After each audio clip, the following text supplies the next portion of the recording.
17-0 to start. Got pushed to overtime against Texas A&M, but they held on to their #1 ranking by getting to 17-0, 3-0 in the Big 12. Then they went to Manhattan, Kansas on Monday. Look at Jamar Samuel stay with it. 20 points, 12 rebounds for him. K-State up 3. Texas inbound, and Jai Lucas brings it up court. Dishes it to Justin Mason. Now take a look at Dominique Sutton on defense. Sutton and Irving both guard the same man, so Mason's wide open. Sutton gets there late. Mason with the bucket and the foul. Frank Martin wants a timeout. During the timeout, Martin, he's going after Sutton, throws the water bottle, yells at his assistants, rips into Sutton. Sutton doesn't want to hear any of it. But Martin making sure he hears it. Game tied up at 18 after the free throws. Doris Balbay misses a layup. Jamar Samuels gets the rebound to Dennis Clemente. And then he feeds Curtis Kelly for the bucket. Look at the vision from Clemente. Kansas up 9 at that point and feeling it. The crowd going off. Later, it's 31-22 again. Clemente to Samuels. Kansas State scored 30 of its first 33 points in the paint. Rick Barnes in Texas down 10 at the half, 10 for 33 with 11 turnovers. Any concerns? Oh, we're going to be fine. We'll come back out. We'll give them a game. It's not over. All right, let's see. Opening minutes of the second half, Damian James. He was just 3 for 12. He had 9 points, but that one went. Texas within 7. They shot 36% for the game, shot 35% against A&M over the weekend. Clint Chapman with a high percentage shot. Texas pulls it within 2 with 8 points in a hurry. Then a bad pass by Jordan Hamilton. Clemente comes up with a steal, gets it to Rodney Magruder. And they're digging that Manhattan. Magruder had 11. Kansas State up 6 after the free throw. 3 minutes to play. James with a bad pass. Pullen comes up with it. Magruder there for the putback. And Kansas State knocks off #1 Texas, 71-62.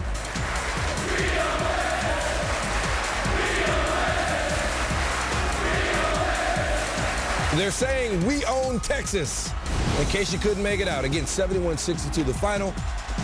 They won 14 straight at home, have the Wildcats. Notre Dame, Orange, 3rd Big East roadie in 6 days. They won at Rutgers and at West Virginia. Quick start. Tim Abromaitis, the 3. Digger on the quick start. Exactly what the Irish needed. Tim Abromaitis hitting a big 3. Wow, you're looking good back then, Digger. Looking good, Digger. Hey, Hubert, that's Jay's line. By the way, Digger, I see your Abromaitis, and I'll raise you a Routens. Well, Reese is on it because Andy Routens, the 3. Syracuse up 7. And give me 3 points, mister. Routens again, 5 threes in the first half. Syracuse up 7 at the break. Notre Dame down 9, second half. Torrey Jackson to Luke Herringody. Luke Herringody is fun to watch play at 31 points, 14 rebounds. Notre Dame going to try and shoot its way in, shooting the 3. They were 8 of 30 from 3. Syracuse, 8 for 17 from 3. And this is on Notre Dame's home court. Now, Routens got the rebound there, and he knocks down Jackson, and you see why. Intentional foul called. It got a little chippy. It got a little physical. 5 minutes to play. Syracuse up 7. Routens with the pass to Arenzi Onuaku. And Luke Herringody called for the foul and gives a little extra. How's it right there? Jim Boeheim wondering what Herringody's trying to do. He'll be happy with the finish here and the final score. Chris Joseph the steal. Wesley Johnson the finish. Johnson 22. Orange 84-71. Tennessee taking on Alabama in Tuscaloosa. Tied at 1-4 the last 5 against Tennessee at home. Tennessee's zone defense showing some holes. Justin Knox has the ball on the block. The Vols watching him while JaMychal Green is jamming it. Jimmy Dykes, what's up? This is Bobby Mays, and he's gonna ball watch instead of recognizing what's behind him. In a zone, you don't ball watch, because if you ball watch, you're gonna get burnt, and that's exactly what happened inside the Tennessee zone. So ball watching causing some issues for the Volunteers. Later in the half, game tied at 13. Tennessee gets caught watching the ball again. Scotty Hobson watching. Green free for the easy pass and the slam. And the Crimson tied up 2. Alabama's defense a little better than Tennessee's early on. Tennessee gets a loose ball on the break. J.P. Prince's layup knocked into the stands by Tony Mitchell. Mitchell finished with 5 blocks. Final moments of the half, Ronaldo Woodridge goes in for the dunk, and Mitchell gets the block again. The putback misses, and Kenny Hall follows with a big dunk to end the half. Tennessee went into halftime down 1, though. Second half, Tennessee up 1. Hobson, 3-ball, bang, bang, bang, and the foul. He missed the free throw, but the Vols up 4-17 for Hobson. Later in the half, Alabama down 9. Freeze it. Trevez Davis with a long jump shot. Tennessee players again caught watching the ball. They leave the baseline open for Tony Mitchell, and that's what happens. Crimson Tide down 7, but they made only 1 bucket in the final 3.5 minutes. Wayne Chisholm took over. 11 points over the final 7 minutes. Bruce Pearl said when the game's on the line, you go to Wayne, and Tennessee went on to win. 18th ranked Georgia Tech at 16th ranked Clemson. What a finish in Atlanta. First half. Tech up. David Potter thinks he's jamming. Glenn Rice Jr. says, no, you're not. The other way. Eamon Shumpert. Can you do me a favors? Derek Favors, the freshman. 17 and 14 in this game. Tech up 6 at the half. Just over 2 minutes left. Clemson down 2. DeMontis Stitt. Drive, layup. This game is tied. Now we go final 15 seconds. Still tied. Clemson a chance to win, and Stitt loses the ball. The play of the game, according to Tech coach Hewitt. Georgia Tech's going to have a chance. Inbounding, 5 seconds left. Zachary Peacock drives, and Trevor Booker, the reach-in foul. Team just 9 of 20 from the line at this point. Peacock hits the first, and the senior said, I feel as calm and cool as I want to be, and dude was cool. Georgia Tech up 2, 3+ seconds left. One more shot for Clemson. No. Georgia Tech, 66-64. Jackets have beaten 3 top 25 teams over an 11-day span. Duke, North Carolina, and Clemson. Try to break a 26-game losing streak at Ohio State dating back to February 24th, 1977. John Scherner, the 3 from the corner. The ball gets stuck on top of the backboard. Neil, that's not something that you see every day. Thad Matta, obviously enjoying it. David Lighty uses a broom to get it down. Ohio State with the early lead. Now, Evan Turner says he's about 90% back from those 2 broken bones in his back. This is what 90% looks like. Look at him work the give and go to Dallas Lauderdale. Lauderdale with 14 points, and then Turner splits the defense and rocks the rim. And then later, behind the back, crossover, then glass lefty. 20 points, 13 rebounds, 8 assists, and Ohio State wins at 76-56. Bartender, give me a Boilermaker, and does the bleeding stop for 15th ranked Purdue at Illinois? Purdue 3-game losing streak, dropping the Boilers out of the top 10. Dimitri McCamey misses the jumper. Mike Davis tips it, and the ball gets stuck on the back. That's something you don't see every day or on every Sports Center, of course, unless you suffer from short-term memory loss. Because you may have just seen it in old Stan's highlight in the Ohio State Northwestern game. So now we have a split screen of balls stuck on top of the basket, and Bruce Weber says, enough funny business, let's get on. And so they did it the old-fashioned way, you throw the other ball up there. Yeah, exactly. Now, the Purdue just 3 of 16 from 3, but Chris Kramer says, well, one of my 3s made SportsCenter. And then Kramer, entry past Jawan Johnson, awful against Northwestern, 24 and 12 in this one. And then how about John Hart? Didn't play in the last 6 games, goes for a career high 14. Purdue, 56-26 in the second half, wins 84-7. Begin in Chapel Hill at the Smith Center. No Ed Davis for Carolina. Wake Forest hasn't won here since 03. Mark Jackson channeling his inner Dickie V. Are you kidding me, baby? This is awesome with a capital A. You're talking about Dapper Dandy. You're talking about PTPs. You gotta love college basketball, Van Gundy. See, we had the NBA crew working the college game, the college crew working an NBA game. You'll see later. You'll see Ishmael Smith right now going coast to coast for the layup off the UNC bucket. Took 4.1 seconds. A senior from Concord, North Carolina. He got whooped here his 2 previous games, but he is lightning. Lobs to L.D. Williams. Wake up 3 at the half. Second half, they kept it up. Team shot 7 and 8 for 3. C.J. Harris, he had 13 in the second half. Ari Stewart. Ari, he had the long 3. Jeff Van Gundy, what's Roy Williams need to do? Roy Williams has proven himself time and time again to be a master X and O coach, but also a master motivator. Right now, he's got a tough job on his hands. He's got to find people who can put the ball in the basket. They were 6 for 26 from three-point land against Wake Forest. They've got to knock down open shots to be able to win anywhere in the tough ACC. UNC going to win it. UNC loses it 82-69. Their 3rd straight loss. How about Roy Williams on what Roy Williams needs to do? First half, NC State down 1. Fano Dagan drive to the rack and watch the pass to Tracy Smith. made it easy for Smith. DeGon had 11 points. Wolfpack up 1. John Shire drive to the paint. His shot blocked by Smith, tipped out to Nolan Smith. Look at the catch and shoot all in the same motion. Duke 5 for 13 on threes. Smith 2 for 3, and he had 18 points. But Duke still down 3 at the half. Second half, Javier Gonzalez to Smith, and everybody making it easy for Smith. He had 23. NC State up 7. Later in the second, they're up 11 and pulling away. Scott Wood, the freshman, bringing the wood. Wolfpack up 14. Under 4 minutes to play. State up 8. Gonzalez, shot clock about to expire. Not a problem. State up 11, and they're going nuts in Raleigh. Just over 2 minutes to play. Dennis Horner, not in the corner, which would have been cool. But that'll count. Long 2, he had 20. NC State wins it. Their first home win against Duke. And there aren't many players as good as Jerome Dyson. You don't believe me? Check that out. Puts UConn up 1, then Dyson. How about 3 more? Not afraid to shoot it. And UConn's up 4. Second half now. They're up 6.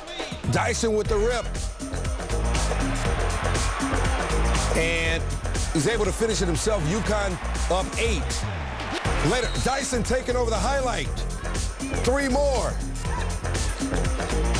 Yes, sir. Somebody better get out there on him. UConn up 10. Later second half, they're up 10. St. John's on the break. Dyson with the block on defense. They go the other way. Stanley Robinson with the finish. 18 points, 9 rebounds for him. But Dyson made it all happen. He had 21 points. UConn wins. They get Texas next in Stores. Pittsburgh hosting 14th-ranked Georgetown. Hoyas Greg Monroe had 29 points in Sunday's loss to Villanova. Panthers with an 8-game win streak, and they've won a ton on this court. Monroe gets the ball in the post, and you saw the Pitt defense doing the trap, and Nasir Robinson doing the reverse layup. This game was tied at the half. Let's go second half. Monroe, ball down low. Gilbert Brown. Help D. Monroe. Not a great shot. Panthers breaking again. It's Jermaine Dixon, no relation to the coach Jamie Dixon. Really? Yeah. The house was a rocket. Chris Wright. He was locked and loaded. The Hoya guard. Spins into the lane there. He's going to hit the 3 here. Pitt went scoreless for 4-some minutes. Wright ends up with a career-high 27 in traffic right there. And look at that. With 1 second left, backdoor cut. Georgetown 74-66, snapping Pitt's 31-game home winning streak. More from the Big East. Villanova off to its best starts at 63-64. Wednesday, the Wildcats bench stepping up against Rutgers. Neil Rutgers is in New Jersey. You know that, right? First half, Wildcats up 7. Dominique Cheek with the steal, lays it into the other end. Guess where he's from? New Jersey. He had 17 points. Villanova up 9 early. Malik Waynes shows a nice pass to Isaiah Armwood for the big finish, and Villanova up 7. Later in the first half, Nova in transition. Waynes to Armwood for the basket in the lane. Villanova bench scored 23 points in the first half. So we go to the second half now. Under 5 minutes to play. Villanova up 74-56, trying to put it away. Corey Fisher on the break. He had 15 points. Neil, he's from New Jersey. Take another look at it. Fisher makes a nice move. Wildcats win at 94-68. That's 8 in a row for them. Corey Stokes had 16. Guess where he's from? You're a melon. Third-ranked Kansas hosting Baylor. Jayhawks have won 52 straight home games, longest active streak in D1. But here's Tweety Carter dishing to Quincy Acey, and this game is tied. Sharon Collins, he's made a living out of untying games for Kansas. Puts them back up 2. Under 2 to play. Baylor not done because they got Lace Darius done. It's a 2-point game, but Collins, fueled by the Wangburger, hits the big 3, and Kansas wins it 81-75. That's 53 straight home wins. Hey, not sure if you noticed, but BYU is up to number 13 in the country, and that ranking matched their win streak exactly. So who said number 13 was unlucky? Here's your Cougar primer in case you haven't noticed. Best start since 87-88. Jimmer Fredette scored 49 points earlier this season, and as a team is shooting 51%. Here's Fredette. Leave him open. That's what's going to happen. He had 11 points. BYU up 5. Later in the first half, they're up 7. Check out the fundamental basketball here. Charles Abua, the give and go with Jackson Emery, and it's gone. BYU led by 8 at the break, and then bunch of pressure. Not a problem for them. Tyler Hawes was a big man on campus. 24 points for him. BYU wins at 81-60. Straight games in Conference USA. They took on Texas El Paso and Memphis Wednesday. Why do you think we're showing you this highlight? Oh, I got a Miners. Jillian Stone running the break to Jeremy Williams for the alley-oop, and UTEP takes the lead. Randy Culpepper picks Elliott Williams' pocket and gets a layup. And UTEP up 6, under 10 seconds to go. Memphis down 3. Willie Kemp really needs to do something, but not that. UTEP wins it, preventing Memphis from setting a new NCAA record with 65. About what you saw at the end of this game, former Seton Hauler Samuel Dallenberg back from his humanitarian mission to his native Haiti. Jeremy Hazel, game high 25. Seton Hall up 5 against Louisville. Under 10 seconds to go. Jerry Smith, 3-me. So we got a 2-point game with 0.7 seconds left. Now here comes the let's talk about it play. Keon Lawrence going to inbound. It's behind the line. Now he steps onto the court. You saw the ref had started the count. Okay, that would seem like a violation. But the ref says, no, go back and try it again. And Rick Pitino, he's having kittens on the sideline. Saying, what's going on here? So we brought out the rule book, and it says that the thrower in shall not touch the ball in the playing court before it has touched another player. So if Lawrence is the thrower in, it appears that he may have violated that portion of the rule book. We need to work on the grammar in the rule book. It looks like he just got a do-over. Patino, I know you are, but what am I? Seton Hall wins 80-77. 10th ranked Gonzaga hosting Pepperdine. Former Zags coach Dan Fitzgerald passing away earlier this week. He's the one who raised Mark Few there. Early first, Bulldogs setting 2 screens simultaneously, and Stephen Gray is going to find Matt Bolden. Bolden, a career-high 32. Let's keep it in the first. This time, the screen is set, and it frees up Elias Harris, who had 20 and 13. He's quite a player. Gonzaga led by 12 at the half. Zags, though, give up 55 second-half points. Robert Sacre, he's going to free up Gray with another screen. Gray had 20, and Gonzaga is going to win 91-84 in a battle between undefeated WCC teams. Historic Pauley Pavilion, Ben Howland's Huskies, hosting the Huskies, Ben Howland's Bruins. Quincy Pondexter, Pac-10 Player of the Week, puts Washington up 3. UCLA going to answer with Reeves Nelson. He's a bully, but not a free throw shooter. He missed the freebie, so UCLA down 1. Now, 7 seconds to go. Lorenzo Romar's club is down 1, and it's Benoit Overton. Goes to end-to-end, and Washington's up 1. Ensuing inbounds, Mustafa Abdul Hamid. Oh, that'd be huge.